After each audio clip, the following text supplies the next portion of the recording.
അങ്ങനെ നമ്മുടെ ബബിത പ്രഗ്നന്റ് ആവുകയും അലീനയും ബബിതയും ഒന്നാകുന്ന ഒരു അടിപൊളി എപ്പിസോഡാണെന്ന് പറയാനായിട്ട് പോകുന്നത്.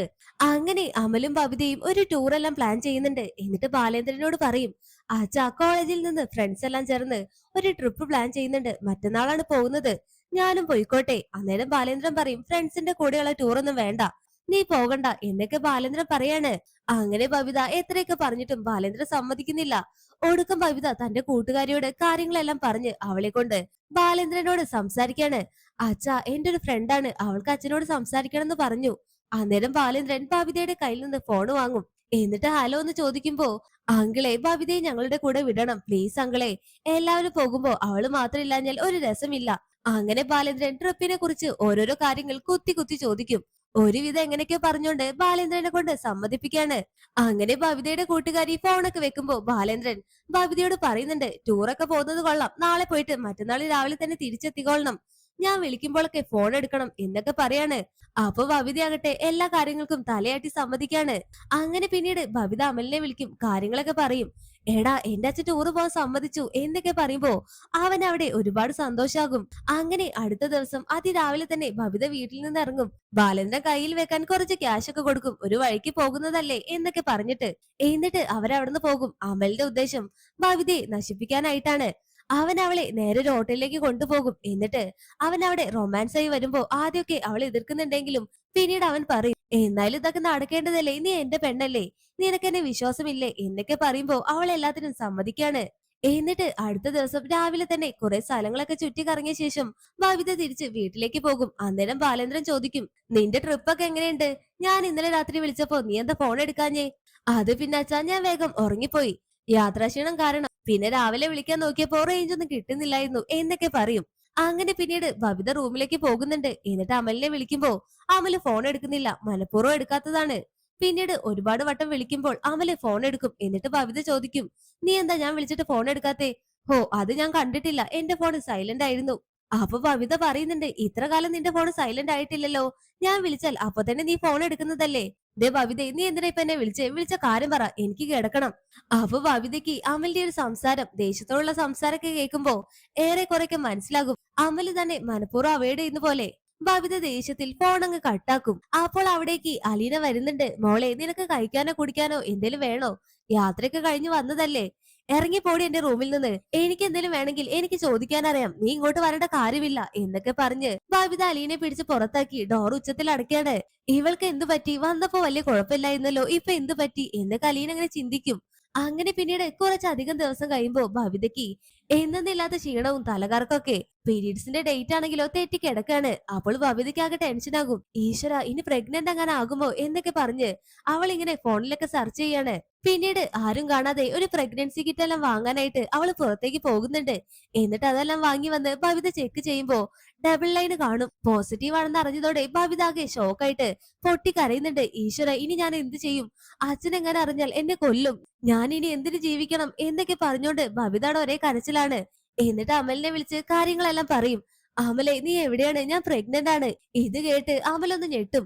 എന്നിട്ട് ബബിതയോട് പറയും, ഇത് എന്റെ കുഞ്ഞാണെന്ന് എന്താടി ഉറപ്പുള്ളത്? നീ ഇതുപോലെ എത്ര ആൺപിള്ളേരുടെ കൂടെ കഴിഞ്ഞിട്ടുണ്ടാകും, എന്നിട്ട് അവർക്കുണ്ടായ കുഞ്ഞിനെ എന്റെ തലയിൽ കെട്ടിവെക്കാന്ന് നീ കരുതേണ്ടടി. ഇത് കേട്ട് ബബിത പറയും, എടാ നീ എന്നെ ചതിക്കുമായിരുന്നു അല്ലേ, എന്നെ വിവാഹം കഴിക്കുമെന്ന് പറഞ്ഞിട്ടല്ലേ നീ എന്നെ ഓരോന്നിനും നിർബന്ധിച്ചത്, എന്നിട്ടിപ്പോ നിനക്ക് ഇങ്ങനെ പറയാനൊക്കെ നാണമുണ്ടല്ലോ. എന്റെ വയറ്റിൽ വളരുന്ന ഈ കുഞ്ഞ് ആരുടെയാണെന്നൊക്കെ നിനക്ക് നല്ലതുപോലെ അറിയാം. ചീ നിർത്തടി, അങ്ങനെ വല്ലവന്മാരുടെ കുഞ്ഞിനെ എന്റെ തലയിൽ കെട്ടിവെക്കാമെന്ന് മോൾ കരുതേണ്ട.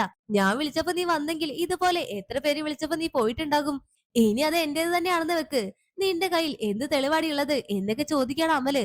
എടാ നിന്നെ ഞാൻ വെറുതെ വിടില്ല, നീ എന്നെ ചതിക്കുമായിരുന്നു അല്ലേടാ, ഒന്ന് പോടി, നീ പോയിട്ട് ആദ്യം നിന്റെ വയറ്റിലുള്ള കുഞ്ഞിന്റെ തന്തയെ കണ്ടുപിടിക്ക് എന്നൊക്കെ പറഞ്ഞ് അവനങ്ങ് ഫോൺ കട്ടാക്കും. അന്നേരം ബബിതയുടെ പൊട്ടി കരയുന്നുണ്ട്, ഞാനിനി എന്തിനു ജീവിക്കണം എന്നൊക്കെ പറഞ്ഞ് തല ചുമരിലടിച്ച് ബബിത ഒരേ കരച്ചിലാണ്. പിന്നീട് ബബിതയെ കുറെ നേരമായിട്ട് താഴത്തേക്കൊന്നും കാണുന്നില്ല. അതുകൊണ്ട് അലീന മുകളിൽ പോയിട്ട് ബബിതയെ വിളിക്കും. കുറെ നേരം വിളിച്ചിട്ടും ബബിത ഡോറ് തുറക്കുന്നില്ല. അന്നേരം അലീന വാതിലിൽ കുറെ നേരം മുട്ടുമ്പോ ബബിത വാതിൽ തുറക്കും. കരഞ്ഞു തളർന്ന് അവശയായി നിൽക്കുന്ന ബബിതയെ കാണുമ്പോ അലീന ചോദിക്കുന്നുണ്ട്, എന്ത് പറ്റി മോളെ, നീ എന്താ വല്ലാതെ ഇരിക്കുന്നേ? അപ്പൊ ബബിത പറയും, നിനക്കിപ്പോ എന്താടി വേണ്ടത്, എന്നെ ഒന്ന് വെറുതെ വിട്, നാശം പിടിക്കാനായിട്ട് എന്നെല്ലാം പറഞ്ഞോണ്ട് ബബിത ഡോറ് ഉച്ചത്തിൽ അടയ്ക്കുന്നുണ്ട്.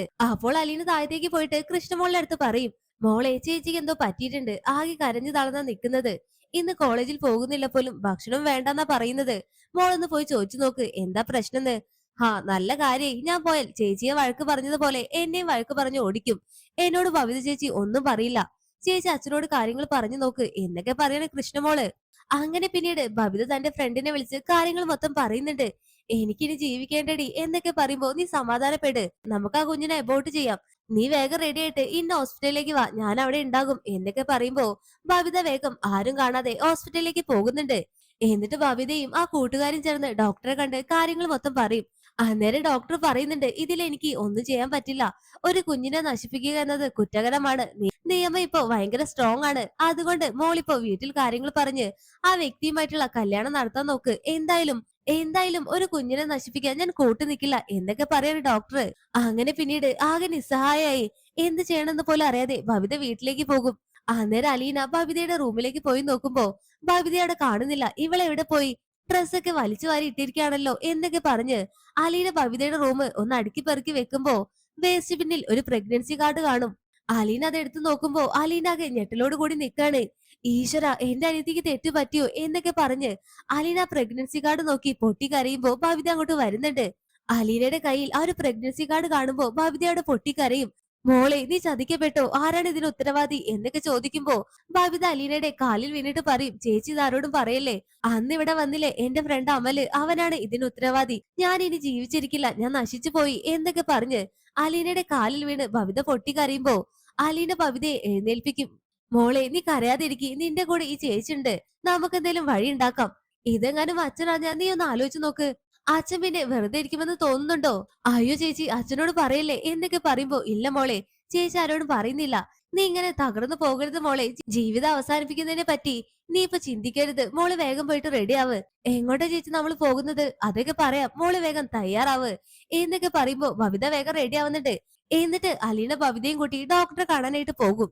അങ്ങനെ ഹോസ്പിറ്റലിലെത്തി ഡോക്ടറുടെ അടുത്ത് കാര്യങ്ങൾ മൊത്തം പറയും. അന്നേരം ഡോക്ടർ പറയും, ഇല്ല ഇല്ല, അബോർഷൻ ഒന്നും ഇവിടെ നടക്കില്ല. അന്നേരം അലീന ഡോക്ടറുടെ കാലിൽ വീണ് പൊട്ടി കരയുന്നുണ്ട്. പ്ലീസ് ഡോക്ടറെ, ഞങ്ങളെ രക്ഷിക്കണം. ഇത് വീട്ടിലറിഞ്ഞ എന്റെ അനിയത്തി പിന്നെ ജീവിച്ചിരിക്കില്ല. ഇതൊക്കെ കാണുമ്പോ ബബിതയ്ക്ക് അവിടെ ഒരുപാട് കുറ്റബോധം തോന്നുന്നുണ്ട്. ഞാൻ എന്തൊക്കെ പറഞ്ഞിട്ടുണ്ട് അലീന ചേച്ചിയെ. എനിക്കിപ്പോ ഇങ്ങനൊരു അവസ്ഥ വന്നപ്പോൾ എല്ലാരും എന്നെ കൈ ഒഴിഞ്ഞു. ഞാൻ ഇത്രയൊക്കെ തള്ളി പറഞ്ഞിട്ടും ചേച്ചി ഇപ്പോഴും എനിക്ക് വേണ്ടി ഡോക്ടറുടെ കാല് പിടിക്കുന്നു എന്നൊക്കെ മനസ്സിൽ പറയാണ് ബബിത. അങ്ങനെ ഡോക്ടർ ഒരു ടാബ്ലറ്റ് എഴുതി കൊടുക്കും. പിന്നീട് അത് കുടിക്കുമ്പോ കുറച്ച് ദിവസം കഴിയുമ്പോ ബബിതയ്ക്ക് അബോർഷൻ ആവുന്നുണ്ട്. അതോടെ ബബിതയ്ക്ക് ആ ഒരു ടെൻഷൻ അങ്ങ് മാറി. പിന്നീട് ഒരു ദിവസം ബബിത അലീനയും കുട്ടി പുറത്തു പോകും. എന്നിട്ട് തിരിച്ചു വരുമ്പോ ഇവരെ ഒരുമിച്ച് കാണുമ്പോ കൃഷ്ണമോള് ചോദിക്കുന്നുണ്ട്, ഞാൻ എന്തായി കാണുന്നേ? ബബിത ചേച്ചി അലീന ചേച്ചിയുടെ കൂടെ പുറത്തു പോയോ? അപ്പൊ നിങ്ങള് കൂട്ടായോ എന്നൊക്കെ ചോദിക്കാണ് കൃഷ്ണമോള്. അതെന്താടി മോളെ, ഞങ്ങള് കൂട്ടായ, നിനക്ക് വല്ല കുശുമ്പുണ്ടോ? ഏയ്, എനിക്ക് കുശുമ്പൊന്നുമില്ല ചേച്ചി. എന്നാൽ ഇത് എങ്ങനെ സംഭവിച്ചു? നിങ്ങൾ എങ്ങനെ ഒന്നായി എന്നൊക്കെ അത്ഭുതത്തോടു കൂടി ചോദിക്കാണ് കൃഷ്ണമോള്. അന്നേരം ബബിത പറയും, എടി മോളെ, ഞാൻ ഈ ചേച്ചിയെ മനസ്സിലാക്കാൻ കുറച്ച് വൈകിപ്പോയി. ഇനിയിപ്പോ അത് പറഞ്ഞിട്ട് കാര്യമില്ലല്ലോ. എന്തായാലും അലീന ചേച്ചി ഇനി എന്റെ കൂടി ചേച്ചിയാണ് എന്നൊക്കെ പറഞ്ഞോണ്ട് ബബിത അങ്ങ് അലീനെ കെട്ടിപ്പിടിക്കും. പിന്നീട് ബബിത വൈജയുടെ റൂമിലേക്ക് പോകുമ്പോ വൈജ ചോദിക്കുന്നുണ്ട്, നീ എവിടെയായിരുന്നു? കുറച്ച് ദിവസമായിട്ട് നിന്നെ ഈ റൂമിലേക്കൊന്നും കാണുന്നില്ലല്ലോ. അത് പിന്നമ്മേ, എനിക്ക് ചെറിയൊരു വയറുവേദനയൊക്കെ ആയിരുന്നു. ഞാൻ അലീന ചേച്ചിയും കൂടി ഡോക്ടറെ കാണിക്കാനായിട്ട് പോയി. എന്താ എന്താ നീ പറഞ്ഞത്? അലീന ചേച്ചിയോ? അവൾ എന്നു മുതലാടി നിനക്ക് ചേച്ചിയായത്? എന്നേക്കാൾ മൂത്തതല്ലമ്മേ, അപ്പൊ ചേച്ചി എന്ന് വിളിക്കുന്നതിൽ എന്താ കുഴപ്പം? ഹോ, അപ്പോൾ അവള് നിന്നെയും വശത്താക്കി അല്ലേടി? നിങ്ങളൊന്നും മറക്കണ്ട, നിങ്ങളുടെ അമ്മയുടെ ഈ കിടപ്പിന് കാരണം ആ നാശം പിടിച്ച അലീനയാണ്. എന്തിനാണ് അമ്മേ ഇങ്ങനെയൊക്കെ പറയുന്നേ? ചേച്ചി അമ്മയോട് എന്ത് തെറ്റാണ് ചെയ്തത്? അമ്മ അന്ന് വാശി പിടിച്ച് കാറും കൊണ്ട് പോയത് കൊണ്ടല്ലേ അമ്മയ്ക്ക് ആക്സിഡന്റ് ഉണ്ടായത്, അല്ലാതെ അലീന ചേച്ചി ഉണ്ടാക്കിയതല്ലല്ലോ. ഇനിയെങ്കിലും അമ്മ ആ പാവത്തിനൊന്ന് വെറുതെ വിട്. ചേച്ചി അമ്മയുടെ കാര്യങ്ങളൊക്കെ എത്ര നന്നായിട്ടാണ് ചെയ്യുന്നത് എന്നൊക്കെ ബബിത പറയാണ്. ഹോ, നീയൊക്കെ അവളെ തലയിൽ കയറ്റി വെച്ചോ? നീയൊക്കെ അച്ഛന്റെ പക്ഷം ചെന്നോ? ഞാനെല്ലാം ഒറ്റയ്ക്ക് നേരിട്ടോളാം. ഞാൻ ഈ കിടപ്പിൽ നിന്നൊന്ന് എഴുന്നേറ്റോട്ടെ, അത് വരെയുള്ളൂ അവളുടെ അടുത്ത് താമസം. ഹോ, അമ്മയോടൊന്നും പറഞ്ഞിട്ട് കാര്യമില്ല. അമ്മയ്ക്ക് നല്ലതേതാ ചീത്തതേതാന്ന് തിരിച്ചറിയില്ല. എന്തായാലും ഞാൻ പോവാണ് എന്നൊക്കെ പറഞ്ഞ് ബബിത നടന്നു പോകും. അന്നേരം വൈദ്യ തനിയെ പറയുന്നുണ്ട്, എന്റെ മക്കളെല്ലാം ആ നാശം പിടിച്ചവൾ എന്നിൽ നിന്ന് അകറ്റുകയാണ്. അവളെ ഞാൻ വെറുതെ വിടില്ല എന്നൊക്കെ പറഞ്ഞുകൊണ്ട് കിടക്കാണ് വൈജ. പിന്നീട് കാണിക്കുന്നത് ബബിത അലീനെ പോയി കെട്ടിപ്പിടിക്കും. എന്റെ ചേച്ചി ഇല്ലായിരുന്നെങ്കിൽ ഞാൻ ഇന്ന് ജീവനോടെ ഉണ്ടാവില്ലായിരുന്നു. അങ്ങനെയൊന്നും പറയല്ലോ മോളെ, എന്തായാലും ഒന്നും പറ്റിയിട്ടില്ലല്ലോ. ഇനി ഇങ്ങനെയുള്ള അബദ്ധത്തിലൊന്നും പോയി ചാടരുത്, കേട്ടല്ലോ?